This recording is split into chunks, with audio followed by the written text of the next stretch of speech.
كان يا مكان ولا يحلى الكلام إلا بذكر النبي عليه الصلاة والسلام. كان في سمكة صغيرة حلوة وجميلة عايشة في النهر الصغير مع باباها ومامتها وكمان أصحابها التلاتة اللي بتحبهم. سمكتنا الحلوة اسمها كوكي. كوكي كانت بتحب تلعب مع أصحابها وبتحب تسمع حكايات البحر الكبير. كل يوم قبل ما تنام كانت تطلب من مامتها إنها تحكي لها عن البحر وعن أسراره وعن السمك الكبير والصغير والألوان والأشكال الحلوة للأسماك الجميلة اللي موجودة في البحر الكبير.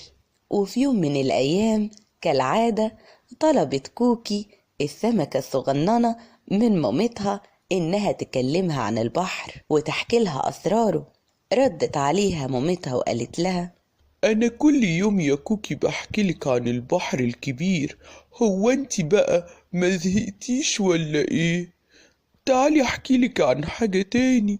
ردت عليها السمكة الصغنونة كوكي وقالت لها: لا يا ماما، أنا ما زهقتش. أنا بحب البحر الكبير وبحب أسمع أسراره وأسمع كل الحكايات كمان. احكيلي يا ماما، احكيلي عن البحر وعن الأسماك الملونة، احكيلي عن كل حاجة في البحر الكبير. وزي العادة يا أصدقائي مامة كوكي حكت لها عن البحر الكبير وعن الشعب المرجانية والأسماك وسمكة القرش. ويوم ورا يوم كوكي كانت بتحب البحر وكان نفسها تشوفه. كان نفسها تسيب النهر الجميل اللي عايشة فيه وتروح البحر الكبير. وفي يوم من الأيام راحت كوكي لمامتها وقالت لها: ماما، أنا عايزة أروح البحر الكبير. اتخضت مامتها واستغربت وقالت لها: انتي بتقولي ايه؟ عايزة تروحي البحر الكبير؟ ازاي يا بنتي؟ لا، انا اخاف عليكي. المية هنا حلوة وهادية وجميلة. البحر الكبير مش بتاعنا، احنا مش متعودين عليه. خليكي هنا جميل، مية النهر حلوة واحنا متعودين عليها. ردت عليها السمكة الصغنونة كوكي بنوتتها الحلوة وقالت لها: إيه، لا يا ماما، انتي بتقولي كده علشان تخوفيني وتخليني اغير رأيي. انا عايزة اروح البحر الكبير، ولو كنتي خايفة عليا تعالي معايا. بس انا عايزة اروح يا ماما البحر الكبير.